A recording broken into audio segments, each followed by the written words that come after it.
Assalamualaikum warahmatullahi wabarakatuh. Alhamdulillahirabbil alamin. Kita sudah masuk ke hari kedua pelatihan Sideways gitu.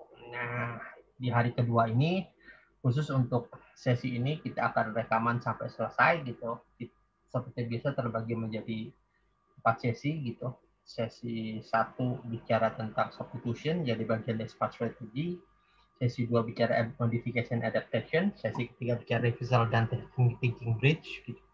Dan terakhir bicara practice method, kita latihan ya, memecahkan kasus yang bisa kita selesaikan. Gitu. Oke, kita lanjut. Ini berlanjut di hari kemarin. Jadi ini kembali sesi pagi ya biasanya sampai jam 10.15 ke setengah 11. Kita akan mulai pelatihan kita dengan SMART strategy. SMART itu singkatan dari S-nya substitution, modification, E-nya adaptation, reversal, R-nya, dan bridge, jembatan berpikir di T-nya gitu. Terakhirnya gitu. Di dalam sesi ini, pahami bahwa ini sebuah strategi berpikir untuk menemukan ide unik atau ide sideways ya. Jadi semakin kita berpikir membuat asumsi yang luas di dalam kehidupan kita, maka kita terbiasa untuk berpikir ke kreatif dan inovatif ya. Nah, saya ingin cerita sedikit. Ya, satu kasus seorang suami istri ya, gitu. Si istrinya rumah tangga, istrinya suka masak, dan cuma suaminya melihat istrinya suka ada agak aneh kalau masak ikan selalu dibagi dua gitu. Ketika ditanya mengapa itu terjadi, sang istri menjawab karena ini sudah turun-temurun dari resep dari keluarganya, dan dengan dipotong terjadi kehangatan, bumbunya lebih menyerap dan sebagainya. Sang suami mengangguk. Suatu saat mereka sang suami ke mertua atau orang tua istrinya, kemudian ditanyakanlah pada ibu mertua, "Ibu, boleh tahu nggak rahasia keluarga tentang masak ikan motong dibagi dua?" Sang ibu kaget, "Maksudnya motong bagi dua kayak apa?" "Ya tuh, saya kan kalau masak ikan selalu dibagi dua." "Oh gitu," kata ibunya, dipanggil anaknya. "Nak, sini nak, benar kamu masih ikan?" "Iya kan, kata mama itu jadi bagus dan bisa meresap dengan." "Enggak nak, sebenarnya dulu waktu kamu kecil ibu masak ikan bagi dua itu karena kita miskin, ibu tidak sanggup buat tempat masak yang besar, jadi ibu potong itu supaya bisa masuk ke semuanya." "Oh gitu," sang anaknya bengong. Dan itulah kita Bapak Ibu, kita sering sekali menganggap semua sesuatu itu ada batasan, walau sebenarnya batasannya imajiner dan kita perlu terobos itu. Dan itulah semangat Sideways. Menerobos batasan yang tidak perlu, menerobos batasan imajiner yang sebenarnya tidak ada, kita terobos itu agar menemukan cara yang lebih efektif. Nah, itulah pesan di pelatihan pertama, breakthrough, menembus batasan. Nah, di pelatihan kedua ini kita bicara tentang how to-nya, strategi berpikir. Yuk kita mulai dengan strategi pertama, namanya substitution. Apa itu substitution? Yaitu mengganti. Itu contoh untuk Pepsi diganti Coca-Cola, Starbucks diganti Costa Coffee, ada Domino Pizza, ada Pizza Hut, dan sebagainya. Nah, kita dalam kehidupan karya kita juga belum mengganti. Modal bisnis kita bisa gantikan apa? Dengan relasi dan sebagainya. Anggap lagi jalan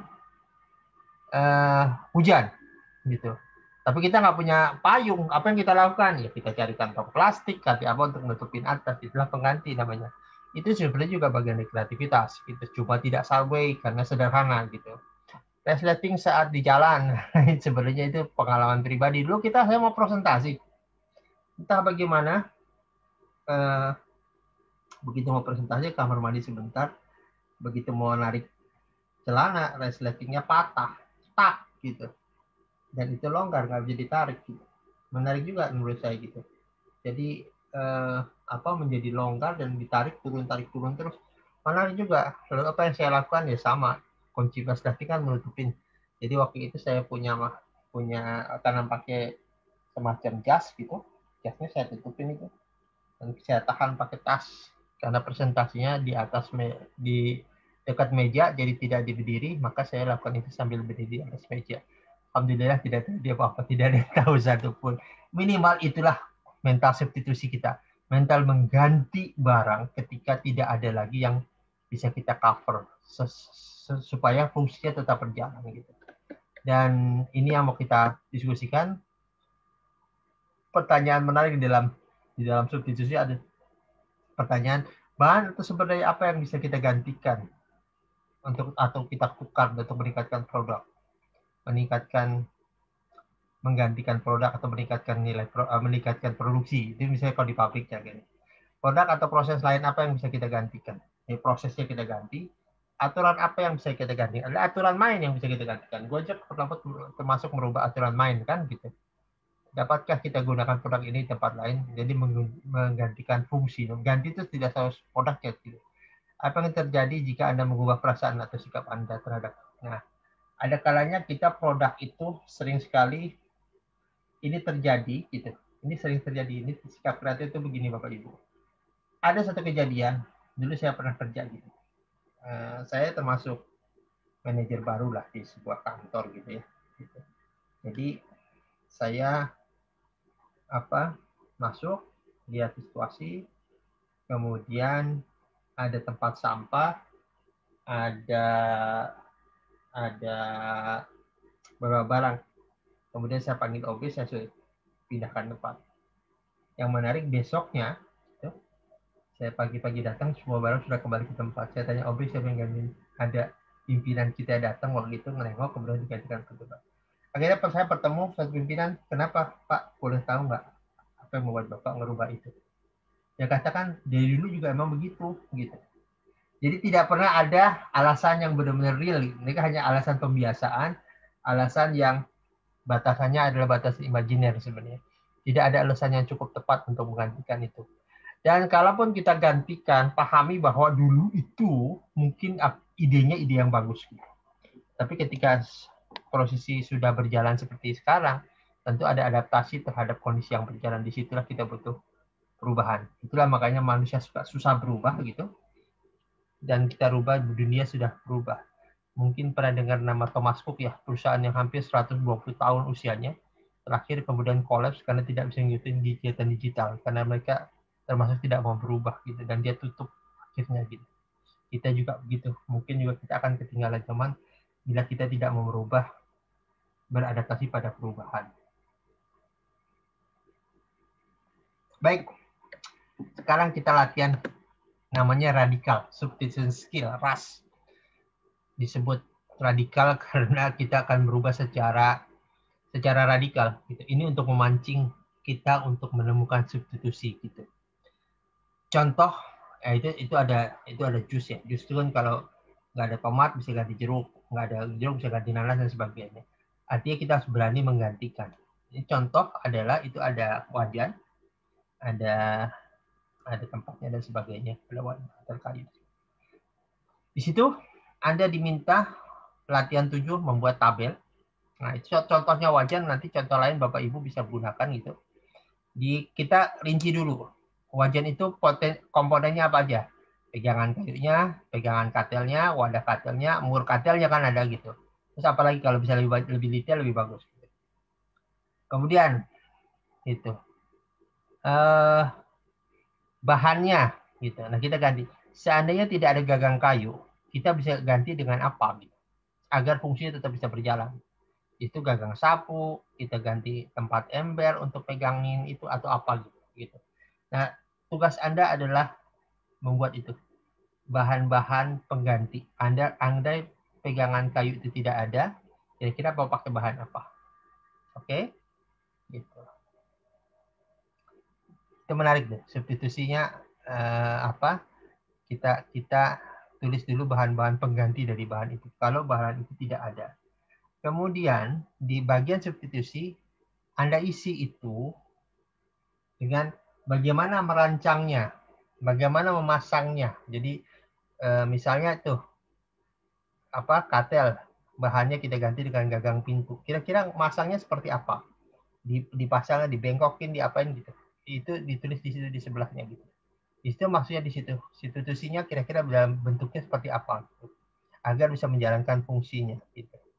Wadah katel, kita gunakan wadah katel apa bahannya. Bahannya apa, kemudian bagaimana ngerancangnya menjadi berfungsi seperti kartel. Pada intinya adalah di kegiatan ini kita menghilangkan pegangan kayu, mengganti dengan bahan masuk belah, dan kemudian bagaimana merancangnya. Kita bukan benar salah di sini adalah tentang ide. Jadi tugas adalah menemukan ide. Kembali dalam brainstorming kreativitas, ketika kita masih berwacana, ketika kita mengumpulkan pendapat, maka kita boleh melakukan apapun, terima saja, kemudian baru kita seleksi. Itu maksudnya gitu. Jadi misalnya keterangan pegangan kayu, kita pakai gagang pintu. Di mana gagang pintu bisa gantikan pegangan kayu? Kira-kira bentuknya seperti apa? Prosesnya seperti apa? Gitu. Kira-kira aja, tidak nggak perlu benar, nggak perlu salah gitu. Pegangan kartel dan sebagainya. Silakan diisi. Dan kalau sudah, Bapak Ibu bisa gunakan dengan barang lain. Barang lain kemudian pecah seperti itu, keterangan, bahan penggantinya apa, kira-kira bentuk substitusinya seperti apa. Gitu. Oke, clear ya. Ini maksud kita latihan ini adalah untuk melatih Bapak Ibu radical substitution. Radikal jadi mengganti secara radikal. Kasarnya kita mengelupas. Biasanya dalam pelatihan kita minta mereka melakukan sampai 2 barang. Barang dikupas, bahannya apa, kemudian substitusinya apa. Kemudian itu kemudian dipresentasikan. Nah, itu yang kita lakukan di dalam pelatihan ya. Sampai jam 10:30. Jadi tugas Bapak Ibu hanya nulis barangnya, kemudian komponennya apa saja, bahan pengganti kalau itu tidak ada, setiap bagian apa, tulis substitusinya apa. Gitu. Jadi dalam pelatihan ini kita diminta menyediakan bahan pengganti, cara merakitnya, sehingga kayak kartel itu bisa berjalan sesuai dengan fungsinya. Oke, itu ide Subway. Sebenarnya ini relatif tidak terlalu sulit, tapi diperlukan pembiasaan. Jadi dengan kata lain, suatu saat kita tidak ada barang lain, kita bisa bikin substitusi apa yang bisa kita lakukan. Bagaimana mengubah prosesnya, bagaimana memastikan bahwa ini tetap berjalan sebagaimana fungsinya. Jadi ketika tidak ada barang masak, kita bisa gunakan apa saja. Inilah saatnya Anda menjadi MacGyver, menjadikan barang depan mata sebagai pengganti Anda. Lakukan 2 latihan di sini. Latihan pertama wajan, kemudian pilih 1 barang, gunakan hal yang sama. Oke, sip. Kemudian kita coffee break. Coffee break sesaat. Ini biasanya jam sampai 10:30. Kemudian setelah itu kita masuk lagi, kita masuk ke strategi kedua. Namanya modification. Modification itu 3 kemungkinan: menambah, mengurangi, atau kombinasi dengan produk atau hal lain. Gitu. Contoh di situ adalah ada kursi di sebelah kirinya buku ya, itu ditambahkan kombinasi ditambah fungsinya. Ada tas bisa berubah jadi jaket untuk hujan gitu. Jadi bagaimana kita ngubah bentuk tampilan atau nuansa produk? Apa yang bisa kita tambahkan? Apa yang bisa kita kurangi bahkan? Mungkin Bapak Ibu pernah tahu kejadian pesawat ya.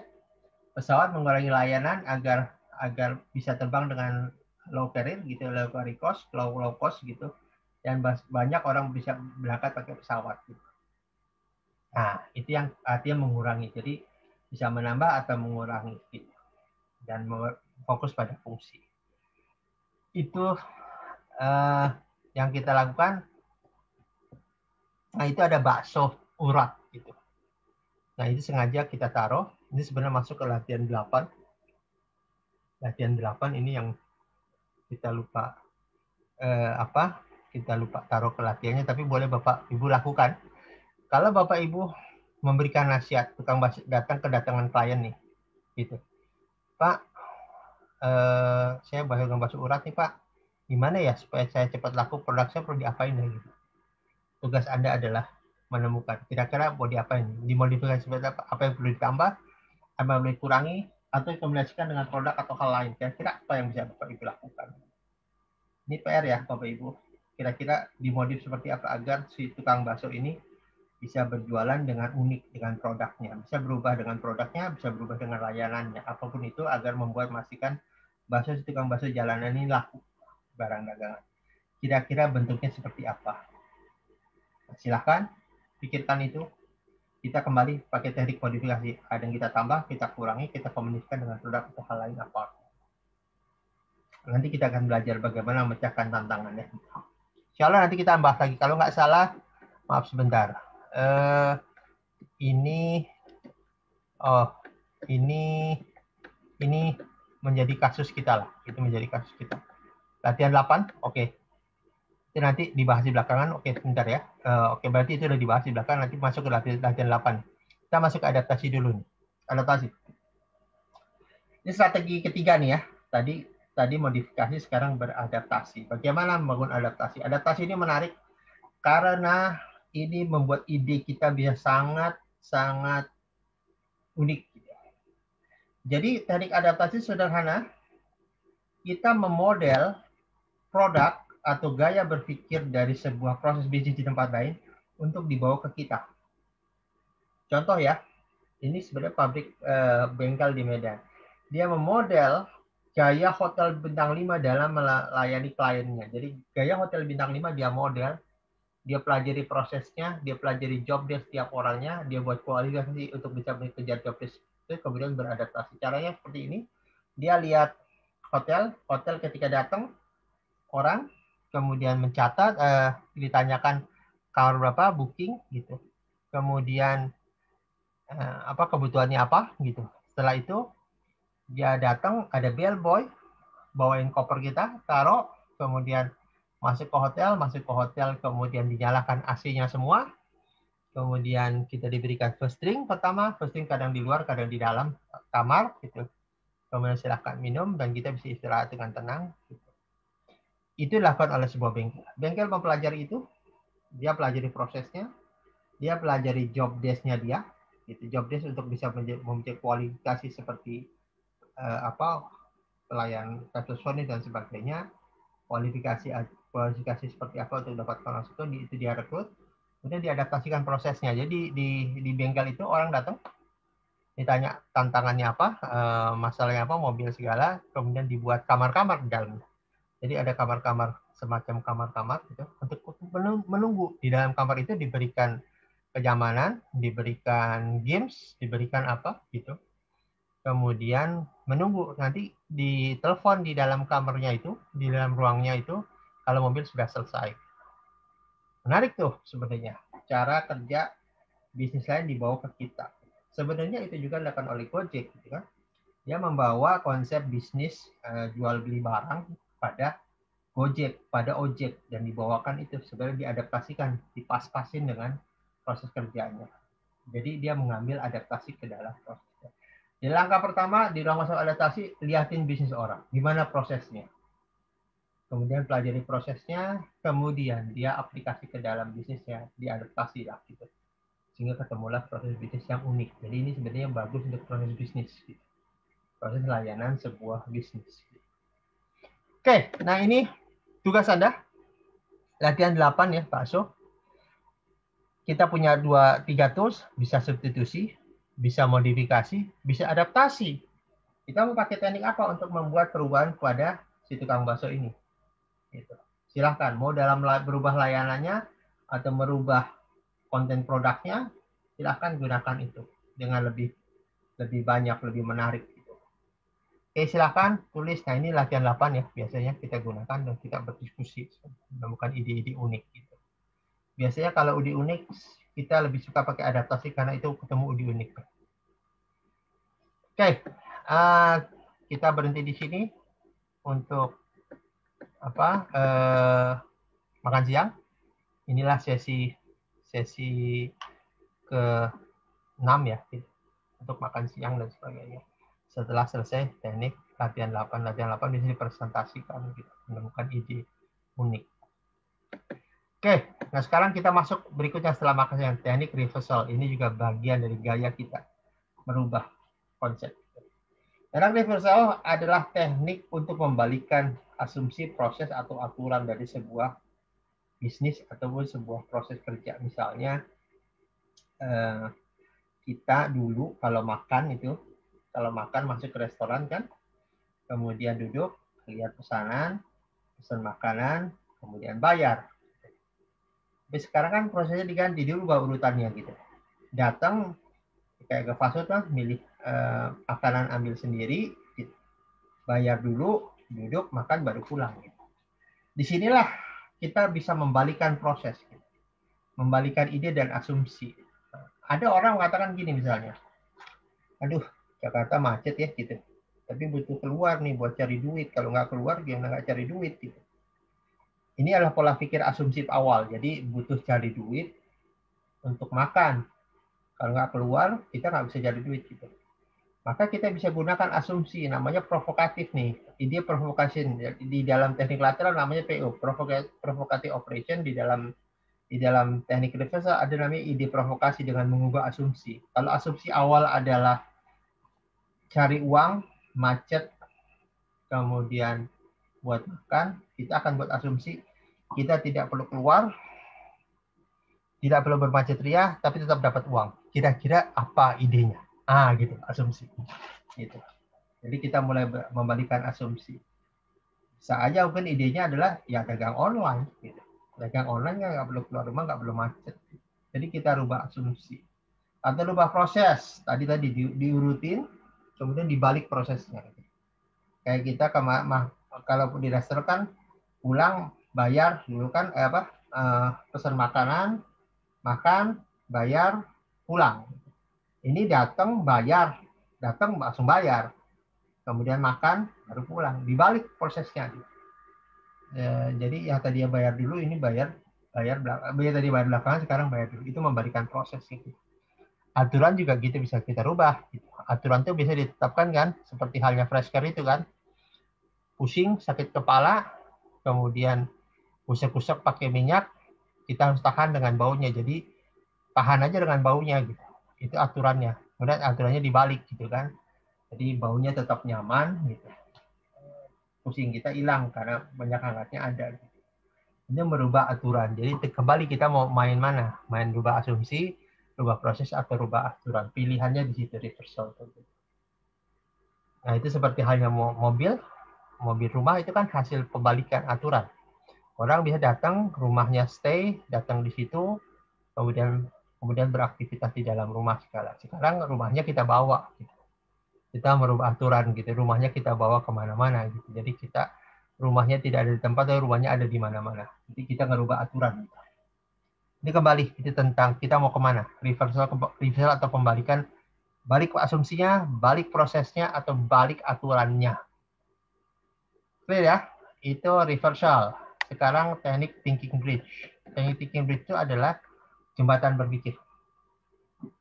Jembatan berpikir itu bermula dari idenya adalah waktu Hong Kong ingin dikembalikan, Hong Kong dari Inggris ingin dikembalikan ke Cina. Salah satu tim panitia bingung mau kasih souvenir apa gitu. Kemudian mereka berkumpul, mereka membuat kata pancingan. Pancingan awal mereka adalah kura-kura. Jadi mereka kumpulin ini sih ada banyak, tiap orang menyumbang ide atau kata gitu. Jadi katanya macam-macam, kemudian dikocok keluarlah kata kura-kura. Kura-kura kemudian ditarik-tarik lagi, kura-kura hidup di mana, 5W1H tuh. Kemudian ditarik-tarik, kemudian ketemulah kura-kura hidupnya lama. Mengapa lama? Karena dia masuk ke dalam binatang yang menguntungkan. Nah, sehingga idenya apa hubungannya menguntungkan untung dengan souvenir? Idenya adalah fortune cookies. Fortune cookies itu kue keberuntungan ya. Kalau di Cina kan keberuntungan untuk nanti di dalamnya ada kata-kata motivasi dan sebagainya. Nah, saya sendiri pernah melakukan sesi coaching dengan tim dari sebuah kampus yang lagi bingung karena siswa-siswa di Jakarta sudah banyak susah nyari siswa di Jakarta gitu. Karena sudah banyak kampus-kampus, sebenarnya dia kampus baru. Kemudian di tempatnya sih bagus ya, di tempat yang elit gitu. Cuma dia semacam ruko gitu. 3 lantai. Ya semacam ruko di kantor, ruko kampus gitu. Di sebuah sebuah tempat yang elit tapi bentuknya kayak ruko, jadi 3 lantai sekarang. Dan bingung mau cari mahasiswa apa. Kita buat seperti yang namanya jembatan berpikir. Setelah dikumpulkan, maka terkumpullah nama ikan. Jadi yang besar itu ikan. Ikan ditarik dari sisi hidupnya di air, sisiknya, insangnya, dan sebagainya. Kemudian air ditarik lagi. Gitu. Kemudian ketemu kata basah. Sepakat beberapa hal kita pancing apa hubungannya A dengan B, kemudian kita ketemu kata basah. Apa hubungannya basah dengan mencari siswa baru gitu. Apa hubungannya? Ternyata idenya adalah mencari tempat yang masih basah, tempat yang masih banyak tempat yang peluangnya masih banyak, tidak seperti Jakarta. Nah, mereka kemudian menghubungi daerah-daerah. Pemda-pemda, kebetulan mereka banyak akses ke Pemda, hubungi Pemda-Pemda, suruh ngirim mahasiswanya ke Jakarta, di mana di Jakarta harganya sudah termasuk harga nginep atau harga kos ya gitu. Nah, orang daerah senang kampus di Jakarta gitu. Senang tanda tangan di Jakarta, senang ijazahnya dari Jakarta gitu. Karena merasa elit di kampung ya kan gitu.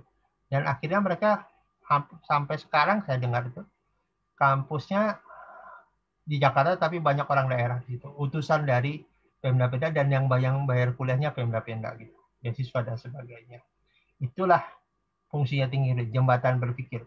Jadi kadang-kadang ketika stuck, kita butuh jembatan berpikir, jembatan kata, jembatan barang yang kita tarik sehingga ketemulah ide. Idenya kemudian apa hubungan ide ini dengan tantangan yang kita hadapi? Ketemulah jadi siswa di daerah. Itu yang kita mau kembangkan. Jadi 3 tadi ya, 5 ya. Tadi sudah kita substitution, kemudian M-nya modification, E-nya adapt, R-nya reversal, kemudian T-nya thinking bridge, jembatan berpikir. Inilah teknik Subway, Bapak Ibu. Tools-nya untuk teknik strategi berpikir dengan teknik Subway itu seperti ini. Oke, nah kita lanjut sekarang. Bagaimana membawa Subway untuk jadi solution maker? Langkahnya seperti ini, define the problem, tentukan problemnya apa, kemudian generate new ide, kembangkan sebagai macam ide, jangan ditentang dulu, gitu. Jangan ditentang dulu. Setelah itu ide ketemu, baru kita evaluasi mana yang bisa kita terapkan. Dari selisih itu kemudian evaluasi lagi mana yang real kita terapkan, satu opsi, dan ketemulah implement dan evaluasi, kita kemudian implementasikan dengan baik gitu. Oke, sekarang saya mau lihat dulu kita nih thinking beyond. Kita lihat tuh ide kreatif, kita telusuri bagaimana ide itu ketemu. Misalnya gelas itu ada tempat kuehnya di bawahnya. Kita kira-kira dia pakai strategi apa dari 5 dari smart tuh, dari substitusi, modifikasi, adaptation, kemudian reversal, kemudian kira-kira dia pakai ide apa? Oke, silahkan jawab. Kemudian ide yang kedua tuh, gelas, kemudian tempat, kemudian jadi pakai jepitan, dan ada gelas di situ. Kira-kira pakai ide apa itu? Kemudian yang ketiga itu, orang bisa pesan pakai komputer itu. Pakai dari luar, jadi barangnya datang. Jadi itu pelayannya sedikit tuh. Pelayannya yang hanya cuma manggil dari tempat dan kita ngambil sendiri. Kita pesan sendiri, kemudian kita tunggu lama kemudian barang tuh datang, kita ngambil sendiri barang. Jadi pelayannya sedikit itu untuk menyedikitkan pelayan. Itu kira-kira pakai strategi apa? Dipikir. Jadi dari 9 itu, latihan 9 kita hanya memikirkan dia pakai strategi apa dan gimana proses berpikirnya. Misalnya ada orang pakai substitusi, bagaimana awalnya berpikir, dia memikirkan A sehingga ketemukan idenya A. Nah, misalnya gitu. Jadi kita ingin di sini itu Bapak Ibu menemukan proses penemuan ide. Clear ya, latihan 9 itu. Nah, latihan 10 baru latihan 9 ini. Kemudian latihan berikutnya adalah kita ingin Bapak Ibu menelusuri, mengevaluasi bagaimana kisah Ali bin Abi Thalib membuat solusi terhadap kasus yang dialami oleh Umar waktu itu. Jadi Umar waktu itu punya beberapa kasus gitu. Dan Ali dipanggil untuk menyelesaikan. Kasus pertama ada wanita yang mengaku diperkosa. Nah, ini kita ingin Bapak Ibu mulai dapetin idenya. Wanita diperkosa, kemudian ada bercak-bercak putih di sekitar paha dan darah kemaluannya. Gitu. Dia menunjukkan ke Amirul Mukminin waktu Umar, kemudian Umar bingung menentukannya, panggil Ali bin Abi Thalib. Ali bin Abi Thalib menganalisis kasus dengan dua asumsi. Asumsi yang pertama adalah wanita ini benar. Kalau wanita ini benar, gimana prosesnya? Dipanggillah si laki-laki yang dituduh menjadi pemerkosa. Jadi anggaplah asumsinya benar. Laki-laki memperkosa wanita dan itu ada berkas bercak putih. Asumsi kedua, Ali selalu menggunakan dua itu. Asumsi kedua, wanita ini bohong. Wanita ini bohong, dan kira-kira kalau bohong prosesnya gimana? Jadi ditemukan ada bercak putih gitu. Kemudian Ali pikir, Anda wanita ini bohong, berarti bercak putihnya bisa saja bukan dari sperma. Diambil itu bercak putih, dites. Salah satu dikasih air panas. Kemudian bercak putih itu menggumpal dan dicium, ternyata bau telur. Kemudian wanita dipanggil, ini benar, kamu bau telur. Akhirnya si wanita itu mengaku bahwa sebenarnya dia suka sama laki-laki itu, tapi laki-laki itu nggak suka sama dia. Maka dibuatlah ide untuk memfitnah laki-laki tersebut. Itu Ali bin Abi Thalib. Kedua, tentang ada anak mengaku seseorang adalah ibu kandungnya. Gitu. Tapi si anak ini nggak mengakui gitu. Si anak ini nggak mengakui. Kemudian anggaplah anak itu A. Gitu. Ibu ini anggaplah B gitu. Si anaknya kemudian mengadu ke Umar dan Umar manggil Ali. Oke, gitu. Kemudian kembali Ali gunakan asumsi. Asumsi ini anggaplah wanita itu benar. Ini bukan anaknya. Bagaimana prosesnya? Ya, diceritakan, iya aku mendapatkan informasi waktu aku kecil ibuku si ini. Terus aku cari ibu ini, dia adalah ibunya. Cuma kemudian tetangganya mengatakan enggak, si ibu ini dari awal memang sudah sendiri kok, dia belum menikah. Dan ibu itu membenarkan saya, itu buktinya tetangga-tetangga saya gitu. Oh, oke. Oke, si Ali kemudian, Ali bin Thalib memanggil si A, ngalah ya sebentar ya. Kamu kehilangan ibu kamu, tapi saya jadi ayahmu. Jadi saya jadi walimu. Kamu setuju? Karena yang diangkat ayah adalah Ali bin Abi Thalib, maka dia setujulah pengganti yang lebih baik maksudnya kan gitu. Karena tahulah dia kan ponakan Rasul, kemudian bagian dari sahabat terbaik ya. Oke, kemudian Ali mengatakan pada ibu, Bu, oke, kamu punya wali nggak, kata ibu? Ya ada wali saya gitu. Kemudian dia, Pak, itu ke walinya kan karena bapak gitu. Ini anak saya yang saya sudah jadi walinya. Saya ingin nikahkan anak saya ini dengan ibu ini. Karena dia mengkodokan ibunya, maka mereka sah menjadi suami istri. Sang wanita itu melihat Ali dan bengong. Gitu. Oke, saya nikahkan, kamu setuju ya? Walinya setuju. Karena walinya juga menganggap si ibu ini memang dari awal gadis gitu, nggak pernah nikah. Sang ibu terbengong, kemudian akhirnya, ya Ali, gitu, jangan lakukan itu, sebab ini tidak boleh. Saya benar adalah ibunya. Jadi benar ternyata ibunya. Jadi asumsi kedua yang dipakai, ya asumsi bahwa ibu ini bohong, asumsi ibu bohong, asumsi ini bu benar. Kenapa ditanya? Emang apa kejadiannya? Aku waktu gadis dinikahkan oleh seorang negro, oleh orang tua saya gitu, orang negro kulit hitam. Kemudian negro ini pergi berperang berjihad dan syahid di sana gitu. Sehingga saya pergi satu kampung, waktu itu dalam kondisi mengandung, melahirkan dari satu kampung, kemudian anaknya lahir, kemudian dia pergi ke kampung lain gitu. Di kampung lain dia ngakui perawan, belum menikah gitu. Anak ini hidup sendiri dipelihara oleh orang kampung sana. Nah, kemudian mencari ibunya gitu. Jadi waktu itu aku malu mengakui diriku sudah menikah gitu. Dan ya karena anggap suaminya seorang yang kulit hitam gitu. Itu kasusnya. Dengan kata lain, Ali membuat menelusuri problem, mengambil dua asumsi, dan dia tidak terjebak pada perkataan si ibu dan ibu dan lingkungan. Dia membuat asumsi sendiri. Dengan kata lain, Ali menerobos batas. Dia berani membuat asumsi. Ini kalau bohong gimana, kalau benar gimana. Tidak seperti kita yang sekarang membuat satu asumsi saja, sehingga pikiran kita terjebak oleh asumsi tersebut. Kita belajar dari Imam Ali, bagaimana dia membuat solusi. Nah, tadi kita sudah menelusuri bagaimana sebuah ide ditemukan. Nah, sekarang di latihan kita break dulu. Kita break dulu. Kita sudah masuk di sesi ke-7 ya. Di sesi ke-8 kita ngajak peserta membuat latihan problem solving. Ini kasusnya seperti ini. Tunanetra, ini kasus kami nih di binaan kita. Tunanetra tidak bisa usaha pijat, tidak bisa jalan usaha pijat karena banyak orang takut pijat. Jadi kliennya drastis ya. Biasanya ada tunanetra kliennya bisa sebulan 45 sampai 50 orang gitu. Itu penghasilan dia ya gitu. Sekarang hilang sama sekali, bahkan cuma ada 2 atau 3 orang. Karena mereka takut dengan COVID. Pertanyaannya gimana agar omsetnya meningkat dengan kondisi yang sekarang ini. Nah, itu tugas Bapak Ibu, gunakan teknik SMART untuk menemukan ide solusi seperti apa. Sip, Bapak Ibu, inilah pelatihan kita hari ini. Gitu.